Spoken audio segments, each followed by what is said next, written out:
یہاں نبی اکرم صلی اللہ علیہ وسلم فرمائے آپ نصیحت کیجیے، آپ واعظ کیجیے، آپ بتائیے، کب تک؟ جب تک نصیحت فائدہ دے۔ تو یہاں علماء لکھتے ہیں اور علامہ ابن کثیر بالخصوص لکھتے ہیں، یہاں ایک دعوت کا بھی اصول ہے، اور دعوت کا یہ اصول ہے اس آیت میں چھپا ہوا کہ ہم لوگوں کو تب تک نصیحت کریں جب تک وہ ان کو فائدہ دیں۔ جس وقت لگے کہ اس نصیحت کا الٹا ریئیکشن ہو رہا ہے، فائدے کی جگہ نقصان ہو رہا ہے، تو پھر ہمیں رک جانا چاہیے۔ ایک اصول بھی بتایا جائے تو اے نبی آپ تب تک نصیحت کرتے رہیے جب تک یہ نصیحت آپ کو فائدہ دے۔ تو اے نبی آپ نصیحت کرتے رہیے، لوگوں کو بتاتے رہیے، چیزوں کو پہنچاتے رہیے، کب تک؟ جب تک یہ نصیحت ان لوگوں کو فائدہ دیتی ہے۔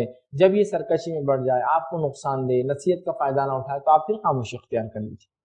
تو یہاں ایک دعوت کا بھی اصول ہے، نصیحت دیتے رہے ہم بھی لوگوں کو جب تک ان کو فائدہ ہو۔ جب لگے کہ اس کا الٹا اثر ہو رہا ہے تو رک جانا چاہیے، یا پھر ایسی جگہ نصیحت نہ دے یا نصیحت دینے سے الٹا اثر ہو جائے، جیسا ہوتا ہے نا ایک ایسی مجلس جہاں لوگ خراب کام کر رہے ہیں اور اگر وہیں آپ نصیحت دے لوگ رکتے نہیں اور ضد میں آ جاتے ہیں اور اڑ جاتے ہیں، پھر اسٹاپ کر لیں، تھوڑی دیر رک جائے، اس کے بعد آ کے وہ بیان کر، جیسے قرآن میں اللہ نے کہا نبی جب یہ اللہ کی دین کا مذاق اڑائے تو ان کی مجلسوں میں آپ نہ بیٹھیں، اس کے بعد آپ ان سے مل سکتے ہیں، بات کر سکتے ہیں، ہے نا۔ جب خاص طور سے پرٹیکولر جوک بنا رہے ہیں، مذاق اڑا رہے ہیں، مان نہیں رہے آپ کی اور آپ اکیلے ہیں، تو وہاں سے نکلنا پڑے گا آپ کو۔ پھر وہ مجلس ختم ہو جائے، پھر ایک ایک سے مل کے یا الگ سے مل کے اصلاح کر سکتے کہ ایسا مت کیا کرو، یہ غلط ہے، سمجھا، لیکن اس وقت موجود ہے نا درست نہیں۔ تو یہاں ایک اصول ہی بتایا جا رہا ہے کہ ہم نصیحت کرتے ہیں لوگوں کو جب تک کہ نصیحت ان کو فائدہ دیتی ہے۔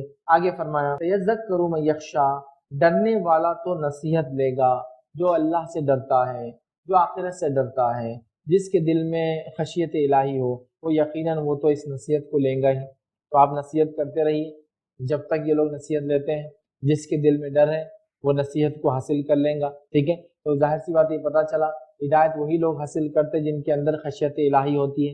جس انسان میں جس میں اللہ کا ڈر نہ ہو، ظاہر سی بات ہے وہ نصیحت بھی حاصل نہیں کرتا۔ نصیحت میں ظاہر سی بات ہے دین بھی داخل ہے، کیونکہ نبی اکرم صلی اللہ علیہ وسلم حدیث میں الدین النصیحہ کا، دین خیر خواہی ہے، دین نصیحت ہے۔ تو دین اسلام کی دعوت کسی غیر مسلم کے لیے نصیحت ہے، دین اسلام پر عمل کرنے کی دعوت یہ کسی مسلمان کے لیے نصیحت ہے کہ نماز قائم کرو، روزہ رکھا کرو، زکوٰۃ دو، حج کو جاؤ، اگر اللہ نے مال و دولت دیا تو اچھے کام کرو، برے کام سے رکتے رہو، نیکی کرو، اخلاق کو بلند کرو، بد اخلاقی سے بچو، اچھے اخلاق پیدا کرو، برے اخلاق نفس سے نکالو، بہت ساری چیزیں بہرا، ٹھیک ہے۔ تو آپ نصیحت کرتے رہیے جب تک ان کو فائدہ دے، ڈرنے والا نصیحت کو لے گا۔ مطلب جو صحابہ ایمان لا رہے ہیں یقیناً ہی ڈرنے والے لوگ ہیں، یہ خشیت الہی رکھنے والے لوگ ہیں، یہ اچھے لوگ ہیں اور یہ اس نصیحت کو حاصل کر رہے تھے، یاد رکھیں۔